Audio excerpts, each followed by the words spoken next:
Mistakes, we can edit that out pretty Oh, I easily. trust you, man. Yeah, we'll sort that out. There we go. Hi, Micah. How you doing? You okay? I'm doing well. Thanks, man. How are you? I'm pretty good. Thanks for taking some time to speak to me today. I suppose on Of this course. podcast we tend to go around the cyber route, and my role actually is mainly the Microsoft security piece, and I know that's what you've been doing. That's what your speciality is. But for everyone who's listening, just give me an idea for a bit about you, what you do, where you're at, and yeah, that'd be really helpful. Sure. Yeah, thank you. So my name's Micah Heaton. I live in the Pacific Northwest, specifically just about 30 minutes south of Seattle, in the Microsoft headquarters, actually. And I've spent about 15 years in the enterprise services space. So a number of years working help desk, doing long graveyard hours for a network operations center, field calls, replacing servers before everybody moved to the cloud. And it's really been in the past 5 years, especially out here. I did a stint with Microsoft as a contractor working on the Intune support team. Spent about the past 5 years really working on Microsoft's enterprise mobility and security stack, as well as the Defender stack. So right now, helping folks move to the cloud in a secure way and coaching them through some of the decision making. As an individual, that's definitely a hobby, but I've got a family, couple of kids. We spend a lot of time together out here in the forest, and it's one of the things we love about the Pacific Northwest. So thank you Yeah, for having me. I appreciate it. no worries. And you spent some time in Honduras, Mexico, so you're back from a holiday all tanned and Yep. excited to speak to you. So you've talked a lot about your Microsoft piece, but then the technical route as well that you've been on. Now your role is pretty blended, where you deal with clients, but then you also are deep diving into the technology. For Tell sure. me a bit about how your roles evolved as time goes on, and where you see your role going as well. Yeah, Microsoft is a big entity with a lot of products that in the portals themselves are quite connected and integrated, but as an organization, it's fairly compartmentalized. So some of the work that I've done is played a bit of a glue person, a bit of a culture person, helping various components of our organization, specifically the company I work for, Bluevoyant, understand where the Microsoft trajectory and product roadmap is heading and what that means for our organization internally, who needs to be connected to that otherwise wasn't. So to give you a sense of that, we have professional services in the legacy sense, traditional incident response capabilities, compliance readiness capabilities, a federal sector for federal consulting. And then we have a traditional managed detection and response offering that blends best in breed capabilities, which includes Microsoft. And those sides of the house are not always talking to each other, but Microsoft's technology spans across the spectrum of security enablement and is really required somebody like me to kind of sit in between product marketing and the delivery teams and just make sure everybody's all on the same page about what Microsoft's doing and how they can all independently be enabled for the better part of the whole. And you said it yourself. The Microsoft ecosystem's big. You've got Dynamics, security, cloud. The list can go on. What's your superpower in that space? Yours specifically.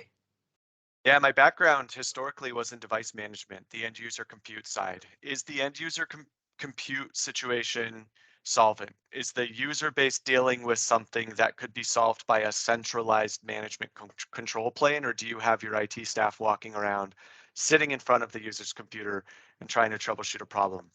Historically, that's been my superpower, the place where I live, but something interesting has happened where Microsoft has actually blended the device management strategy with the end the endpoint security strategy really well, really comfortably. So a few years ago, I was really able to make a wholesale cutover into Microsoft security stack. So that device management background really helps me have conversations with customers, deliver key insights that allow them to blend those things. Because truly, most organizations have separate end user compute spaces and security operations teams, and they don't always talk to each other.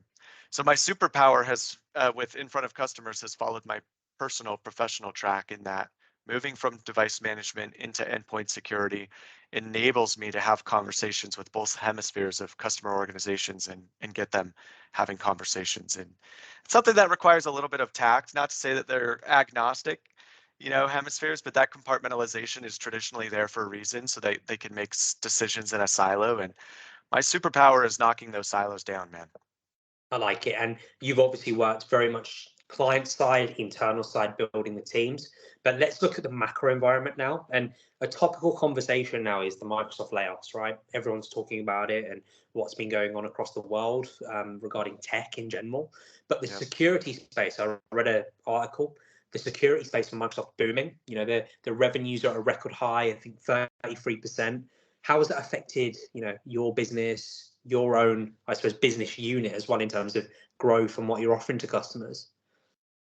To be honest with you, Aman, I felt quite spoiled. I felt quite privileged to work in a space and in an industry that has been so resilient in the face of what the world has been dealing with the past few years. To see Microsoft's stock go up year over year and the spend that customers are willing to put in Azure specifically as they continue their journey into the cloud has enabled me to continue to have a very productive and more or less secure employment. I know that a lot of folks, even in the tech space, haven't felt as comfortable or as confident about their job and their employment month over month. So just as a professional in this space, it has felt I've been very self-aware, um, very aware that the industry I work in, cybersecurity, is something that organizations require no matter what the world's dealing with, and that Microsoft technology in particular has been able to thrive in the face of that.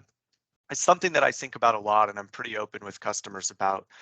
Um, I'll add to the answer that I think the strategy around Microsoft is at the moment to help customers understand what the vendor consolidation opportunity is and where organizations are cutting costs and facing uncertain economic and financial futures. There is an opportunity to centralize their technology around the Microsoft licensing in a very cost efficient way. So in addition to coaching security decision making, I help organizations understand what the opportunity is in their kind of technology selection as well. Does that answer the question? Yeah, it does. And an extension to that is without revealing your company's playbook on this, but let's say you've got one customer in, I don't know, I'm just thinking of an industry, automotive, they're really struggling. Is there any plans that you have in place to support customers on a pricing model that maybe extends over time? How does that work now with this economic crisis? Yeah, good question. Microsoft actually has done a really good job interrogating the market analytics research on what it means to right size pricing for individual marketplaces, for instance, manufacturers or verticals, as we call them. Yeah. And because of that, Microsoft has vertical specific licensing, government licensing, academic licensing, in the manufacturing space in particular, has what Microsoft calls the frontline worker licensing model that allows those industries to properly enable the users with productivity and collaboration tools where they might not necessarily need the full suite of enterprise licensing. They have what they need in order to show up, clock in, um, send email, check the instructions for the day, and then get on the line in the factory. And I think that to answer the company specific side of your question, we right size our approach to those verticals with similarly organized pricing. So we're going to treat higher education differently than we would an automobile manufacturer, for instance. We're constantly looking to iterate and refine that process. I don't know that we always have it exactly right, but to your question, it is something that we try to be mindful of in the same way, in a parallel fashion, alongside Microsoft's mindfulness. Awesome. And we look at, in a recession, right? There's always opportunity for people to grow. And you've seen in your space that you're booming in the midst of adversity. And often people don't grab at the chance to grow there. So looking at your business model, the business as a whole, what do you see in the midst again of the adversity that's going on where you can grow? Are there any other areas that you want to go into? Maybe AWS, maybe GCP? I don't know. How does that future look like for the business? Yeah, well, let me actually start my answer a little bit more personally, what it meant existentially for me to move into Microsoft as an individual. Very good with computers growing up, but I didn't want to focus academically on computers. It was a pastime, it was a hobby, and then anything that I've done work-wise around it has just been in the spirit of supporting my family.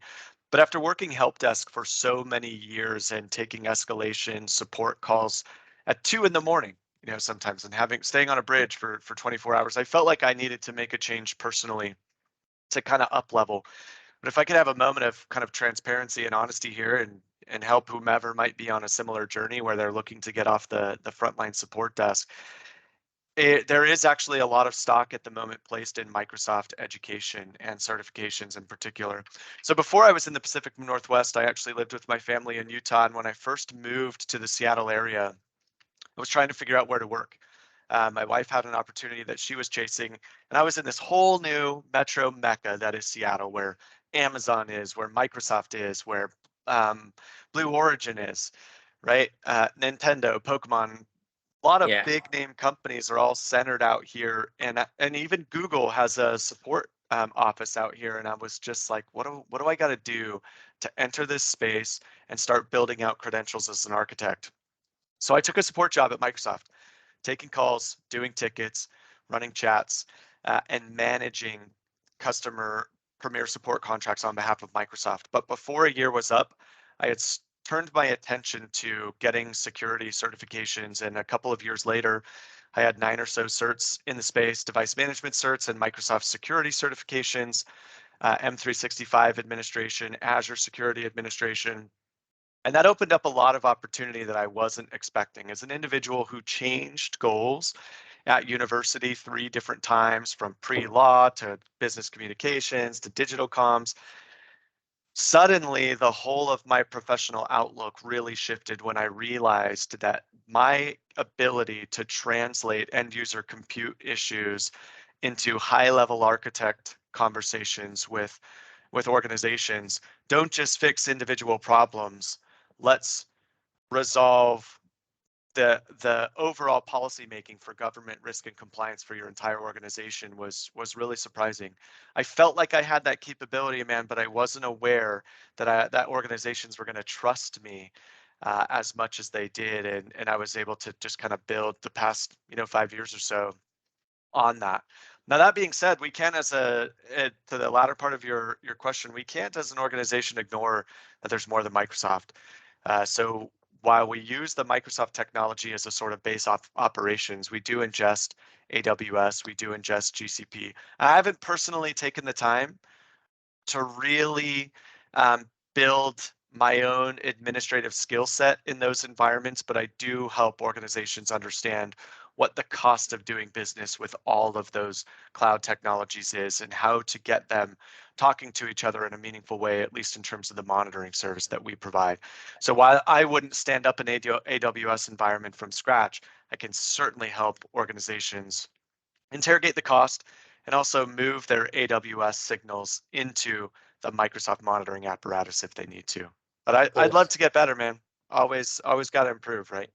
You've me and you have had some good chats about your personal goals and your family and sort of where you want to be in 5-10 years. But you made a really important point there at the start, that you had 3 different career tracks. You only did tech for passion. Now there's going to be a lot of people who are young now who are seeing these tech layoffs. They could be 23, 25, trying to get into the industry. They might be put off. But for you, what would be your advice for people who, again, have not been on the linear path just in tech? They might be in a different industry.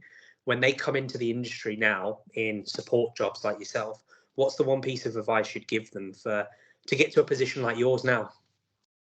You have a lot of experience that you don't realize is relevant experience.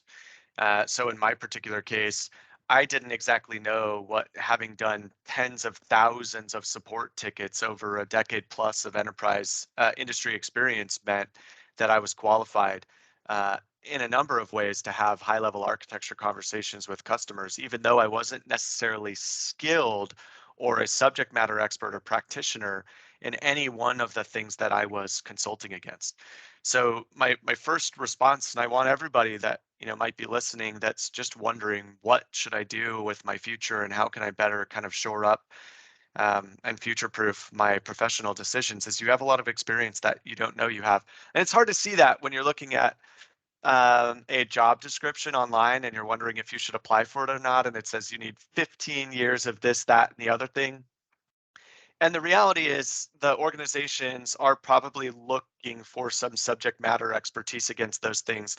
But what they're looking for as well isn't always clearly enumerated, and it's hard for organizations to write the thing down that they're looking for, which is the immeasurable thing. What is the quality that you bring to an organization as a human, as a communicator, as an organizer? And those are things you should not take for granted. And they are things I took for granted 100% because I looked over 100 job descriptions before I was just like, man, what do I do? Yeah. And that's often overlooked is really easy to take for granted what it means to be somebody who can connect individuals to a broader initiative and organize the note taking and organize the napkin math and the strategy overall. That's actually really important, but there's not always a great way to write that down on a paper, on a job description.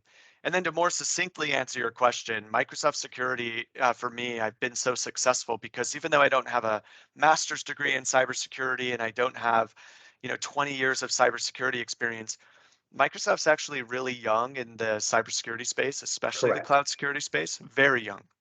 And so when I got a few of these certifications and I put them on my LinkedIn, I started getting pinged pretty much right away by recruiters who didn't know how to ask for what my experience really was, but they did know that that particular certification was tied back to perhaps a capability that the organization was looking for. So getting your M365 Security Administrator certification, the MS500 cert, getting your AZ500, the Azure Security Administrator cert. They're not entry-level certs, but they are key indicators for folks who don't know the 20 questions at a deeper level they should ask you, but on a surface level to get you that first call and to start building your network. It made a big difference for me. And historically, because I had moved around at university so many times, I was like, man, this education thing isn't getting me anywhere in the job search. So I kind of felt the same way about certifications, but that was a mistake on my part. So if you prioritize, and Microsoft makes their certifications fairly affordable, about $160 to take an exam as opposed to, like a CCNA, which is going to cost you thousands of dollars to train up for and then sit for the test. And by the end of it, you're not sure if you want to be a networking admin anyway. There's Yeah. really low stakes to certify against Microsoft security, and hopefully, that's a good kind of coaching point for folks that are looking for a place to start. A question that you've brought on to me there is certifications. Now, when you're hiring, how much importance do certifications take for you? They're for me, because I have the level of knowledge required to really interrogate somebody's experience in the space now, it is less important. But oftentimes, I'm not the first person evaluating an individual.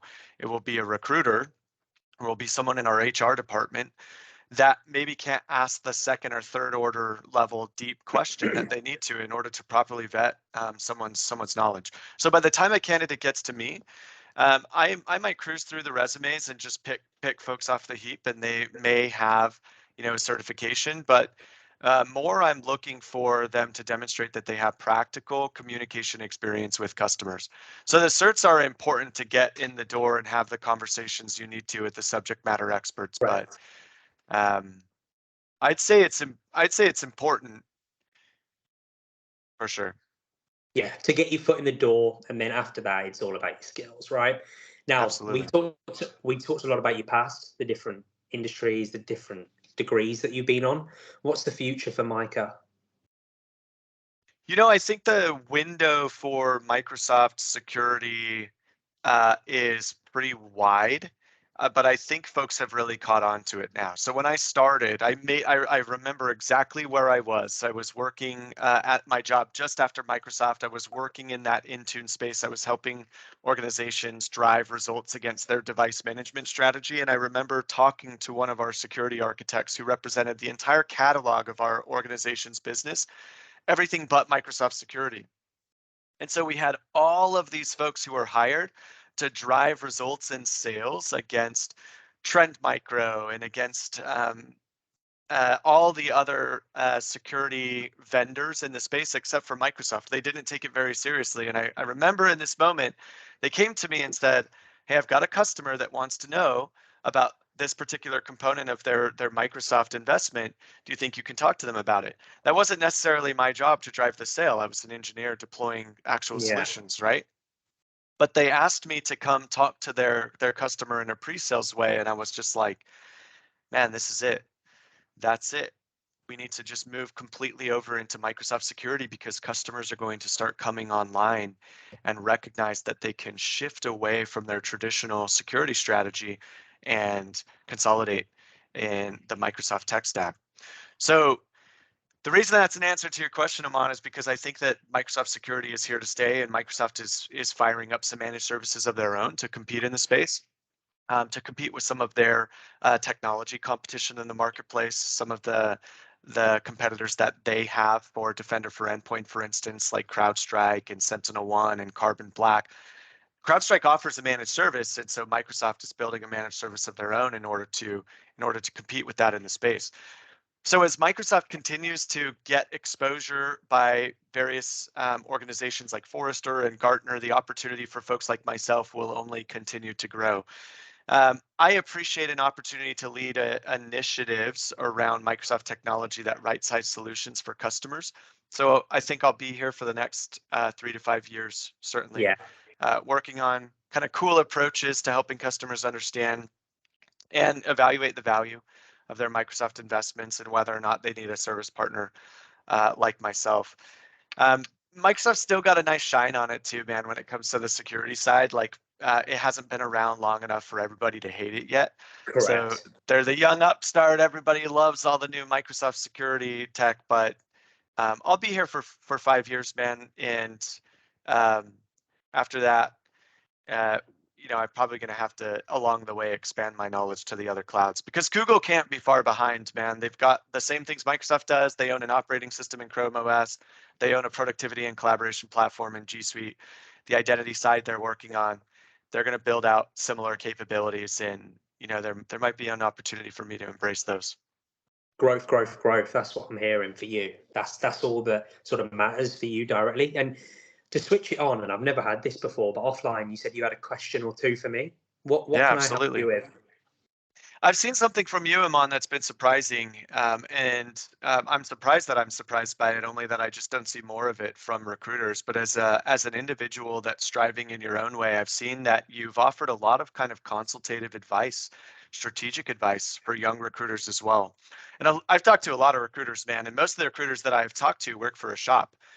Right? They work for a recruiting outfit, and I see that you're endeavoring to represent yourself as an individual in the space of recruiting more than anything else. So, what was the kind of primer for you to do that? When did you know that it would be okay for you to branch out on your own to represent yourself as an individual? That's my first question. And my second question is, what prompted you to start coaching and helping others, doing a podcast like this? Yeah. And trying to give back to the industry of recruiting as much as it was a professional opportunity for you. When did it become academic like that? Yeah, to be honest with you, I'm not really doing it to give back to the recruiting industry. This is all geared towards my network and my market, which is security. In terms of gearing on my own, it's kind of always been a driver for me to go out on my own and sort of get out of the corporate world eventually.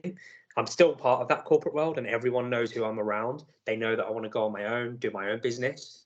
And setting the framework now of branding, getting yourself on LinkedIn, and to be honest with you, sometimes posting some really thought-provoking, controversial stuff is pretty key to getting engagement, building your network, and giving people hard truths, right? People respect that. Showing my authentic self will help me in 5, 6, 7 years when I do go alone and can use all my experience to my own benefit. I don't know if I Gotcha. answered the question there, to be honest with you, but it really isn't to give back to the recruiting community. I want to make that clear. It is to help people like yourself who are hiring on a consistent basis so that ultimately I can help add value to your processes, your talent team's processes, absolutely, and ultimately the benefit of me, right? That's kind of where I sit. I think you answered it. I just remember one specific post where you were talking about what it takes for you to identify key security talent, and it was specifically geared towards Microsoft security. So you were talking about enterprise, rather executive headhunting, and how to identify talent and what the strategy might be. So I read that as if I were a recruiter similarly in the space, there was a lot of really good takeaways from you there to get me thinking about what to look for and why maybe my existing strategy probably could use a little bit of review. We can absolutely talk about that as well, and I'll have to find that article because I can't really remember it. I tend to I tend to write during the Christmas period a load of posts just ready for the new year, so these are all fresh in my head. Yeah. But look, to end this for you, basically, if any of my CISO network, CIO network, or even security engineering network, I don't know, if they want to reach you, where can they find you best? Yeah, I have a LinkedIn. It's LinkedIn Micah Heaton, and I'm happy to have academic conversations with anyone. Some of the work that I do as a Microsoft certified trainer, in order to renew that MCT status every year, we have to offer education and we actually have to run classes. And those are classes that I don't charge for.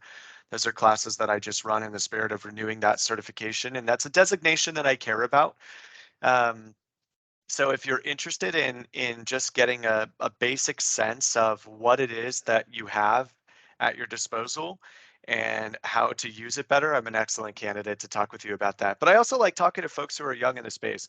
I talk to a Yeah. lot of SOC analysts, folks who are brand new out of college that got a cybersecurity degree and have no idea what to do. They don't know what practical experience on the ground looks like. And if they're ever going to get a job as a SOC analyst in particular, happy to have conversations with anyone that just wants to chat. I tend to be a kindred spirit because at the end of the day, for me, while cybersecurity is very, very important, the entry floor into Microsoft security at this point in time made it possible for me to take care of myself, my family, keep our home, and persistently move through difficult times that we've all been challenged with through the past few years. So I'm a good person just to chat with. Find me on LinkedIn and reach out. Be happy to have some correspondence.